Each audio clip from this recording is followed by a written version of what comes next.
D'ailleurs, on parle aujourd'hui, mais ça fait presque 3 décennies que cela dure. Nous savions, en tant qu'Union européenne, très bien ce qui se passait à l'est du Congo au moment de conclure, dans le silence le plus absolu, cet accord sur les matières premières.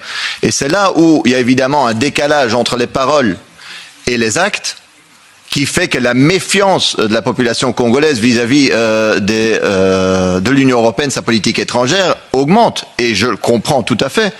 Madame la ministre, vous l'avez bien souligné, quand on, d'une part, dénonce la violation de l'intégrité territoriale du Congo, mais d'autre part, envoyons des millions à l'armée rwandaise, c'est incompréhensible.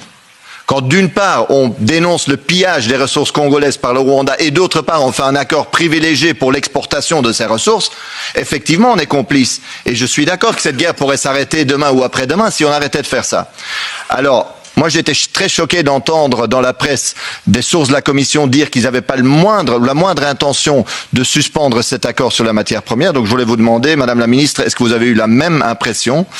Et deuxièmement, il y a eu quelque chose qui, pour moi, ajoutait l'insulte à l'injure, c'était les discussions sur le fait de bannir le cacao et le café congolais sur les marchés européens. Je voulais savoir, est-ce qu'il y a eu des avancées dans les discussions à ce niveau-là? Merci beaucoup.